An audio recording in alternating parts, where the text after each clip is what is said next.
The story starts with our protagonist saying that games were wonderful to the point that he, a 38-year-old man, felt young again while playing them. Not to mention he could do things that he could never do in real life. Afterward, Daichai began playing a new game and created a character named Earth. While building the character, he said that he didn't like to be the main character in games, and due to the limited amount of time he could dedicate to play, he thought he might cause trouble for other players if he tried to play with them. In fact, he built his character with underpowered skills so other players wouldn't want to play with him. Some time later, he finally began his journey on One More Free Life Online, a game whose concept was to enjoy another life in it. In fact, there was no big beat the final boss quest, so players were free to spend all their time fighting monsters, being a craftsperson who specialized in making items, or simply hanging out and talking to other players. Unfortunately, the journey for our protagonist started a little bit rocky because a knight from a weird party mocked him for choosing an archer as his character's class since people thought it was a useless one.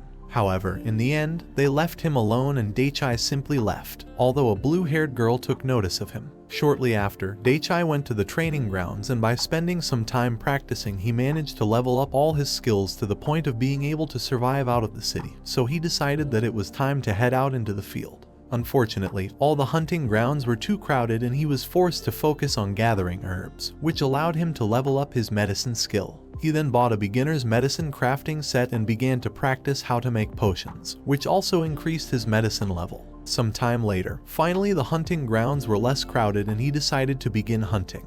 However, his way of fighting was a little bit unorthodox, which caused a red-haired guy to laugh out loud while getting closer to our protagonist. Nevertheless, the most noticeable part was that the blue-haired girl from before, whose in-game name was Millie, from before was with him. Shortly after, Millie apologized to Daichai and the other guy introduced himself as Zwei. Afterward, they both asked our protagonist if they could send him a friend request. They then left and Daichai kept hunting monsters to gain experience. After a while, our protagonist decided that it had been enough and logged out from the game. After all, he had to work the next day, so spending the entire night logged in was out of the question. The following day, Daichai logged in again and began to practice how to cook since players could taste the food thanks to the virtual reality technology. In the end, he managed to prepare great meals, but since he was cooking in an alley, the aroma attracted a lot of players who were willing to pay a big price for the food. So, he ended up spending the entire evening cooking, raising that skill to level 20. Afterward, he began to practice how to make a strong bow,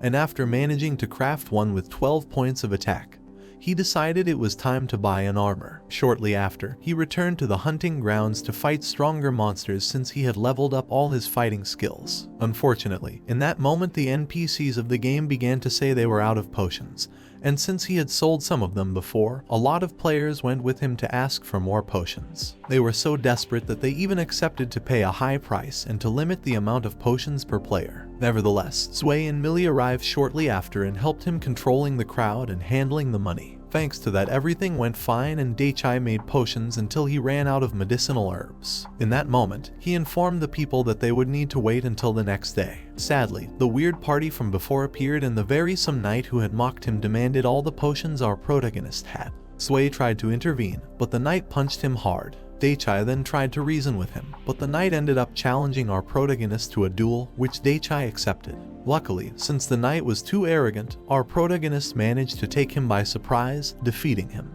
Of course, the other players got elated with that result and both Zwei and Millie thought he was amazing. Afterward, our protagonist logged out and almost immediately Zwei sent him a message inviting him to join his party. Several days later, players have learned in a tough way that NPCs could ran out of inventory, so they were forced to rethink the medicine skill. As for our protagonist, he logged in to meet Zwei, Millie and the members of their guild, which was called Blue Color. Those members were Nora, Rage, and Kazamine. After finishing the introductions, Daichai was informed that everybody in that game's community was talking about his skills since he had been able to defeat that nasty knight while being a simple archer. In the end, little by little, all his effort of remaining as a low-key player were crumbling.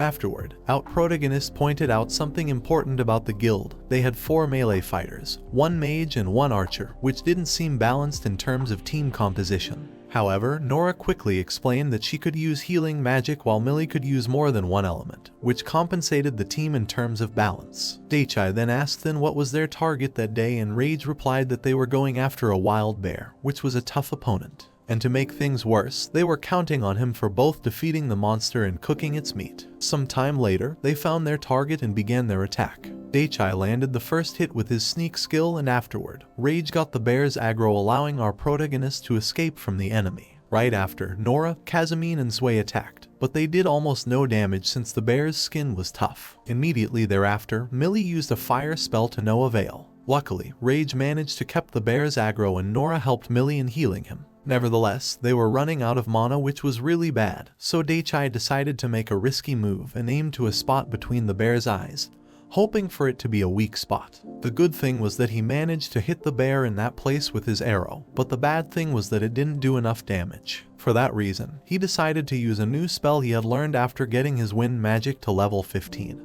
Which greatly boosted his speed for 10 seconds. That allowed him to kick the arrow he had fired, making it to go deeper in the bear's head. Afterward, Millie casted another fire spell and they finally were able to kill the monster. Right after, Zwei apologized because he had underestimated the difficulty of the task. However, shortly after, the mood of the party improved tremendously thanks to Daichai's cooking skills. They were elated tasting the bear's meat he prepared for them. In fact, they asked him if those recipes were expensive, to which he replied that there was an unspoken rule among crafters of not selling them since they had created them and other people wouldn't be able to reproduce them with the same quality. In the end, Zwei and the others decided to let our protagonist doing the cooking from that moment onwards. Right then, Kazumine, Rage, and Nora sent Daichai friend requests, while our protagonist thought that his first adventure with a party in that world had been a success. Some time later, he went solo to a deeper part of the forest to fight stronger monsters. Unfortunately, due to a mistake, he ended up fighting a legion of tough ants and ended up dead, so he had to take a penalty from dying and was warped back to town.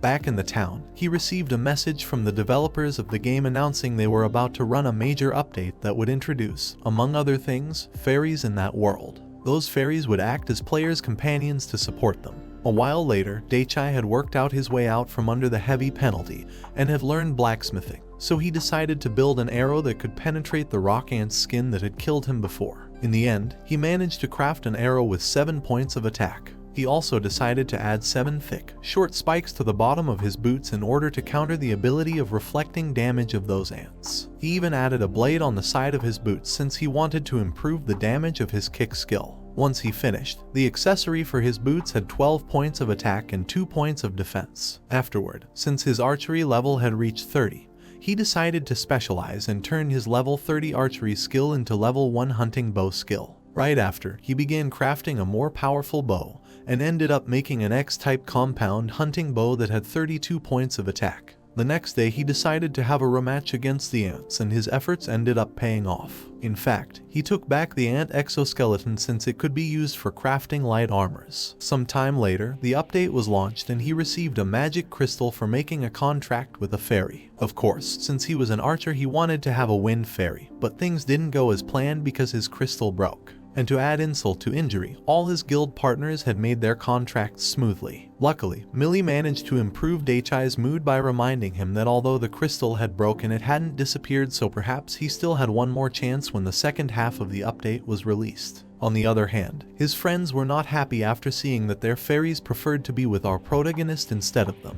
After some time, Daichai confirmed that all the fairies in the game had a strong affinity with him. But unfortunately, since his magic crystal was broken, he wasn't able to make a contract with any of them. However, as for his skills, they were still leveling up, which allowed him to get more specialized skills. Later that day he decided that it was time for his first dungeon trip, so he entered a cave which brought back pleasant memories from his younger years. Nevertheless, he was pulled out of his reverie by a spider that appeared and attacked him. The good thing was that our protagonist had become really strong and was able to defeat the monster with ease. Afterwards, some dark fairies appeared, and since they seemed to want him to follow them, he decided to do just that. After completing a risky route thanks to some new abilities he had acquired, he arrived to a place where there were a lot of dark fairies gathered. He got closer to investigate and found out they were pointing out a secret door that led to a small chest that had a ring inside. Precisely, in that very instant he received a notification from the GMs informing them that they were about to launch the second part of the update, which was called the Fairy Battle Tournament. That new mechanic allowed all the fairies to evolve and take new forms according to the results they got in PvP fights, under the condition they fought different opponents instead of the same one over and over again. Moreover, the top 16 players in that special PvP mode would be invited to a tournament that would have amazing prizes. Another thing was that players would be able to get new titles according to the achievements of their fairies and their playstyles. And the most important part of the announcement was that players that hadn't been able to make contracts due to broken crystals would be able to repair them via PvP. Furthermore, repaired contract crystals had a guaranteed success rate and a higher chance to get rare fairies. Not to mention that the fairy self-identity had also been unlocked, so all the fairies would begin to act differently than before. Some time later, our protagonist finally was able to log in again, but quickly found out that other players were mumbling things about his new title, so he decided to take a look at it. And, well, let's say it was not the title you wanted to have to remain low-key. After all, going around as a fairy player would make you stand out a lot. To make things worse, that title couldn't be unequipped by normal means. It could only be removed by fighting one special PvP battle during that event. After realizing that, he began to beg for someone who accepted a duel with him, and almost immediately a young woman called Rona sent him a challenge. The thing was that girl knew him because she was also part of Blue Color. She also used a lot of martial arts, and that was why she had been wanting to meet him. After all, he used kicks as part of his fighting style. Sadly, Rona's fairy refused to fight against him, and very soon he realized that no fairy wanted to fight against him, which meant no official PvP battle and no removing of the title. Later that day he was cooking, trying to overcome his sadness, when Rona began to chat with him through the internal chat since she was having problems with his fairy that didn't want to eat, and she wanted him to cook something for it. The problem was that the entire server was lining up in front of his stand asking him the same thing. What had happened was that a player asked him to prepare some nice food for his fairy since he had a huge fame of being an awesome cook, and our protagonist couldn't refuse since the guy was very polite. Afterwards, the news spread through the entire server by word of mouth, leading him into the complicated situation he was facing. Fortunately, Rona went and helped him, and after they finished she invited him to the new town, called Nexia, the players had just discovered. Once they arrived, they noticed a huge dome where a lot of players were doing PvP fights. Afterward, they began to watch the current match and noticed that the fairy of one of the players ignored his commands, which led Daichai to conclude that player was a slave fairy user. In the server, they used that name to identify those players who mistreated their fairies by hitting them or forcing them to do what they wanted.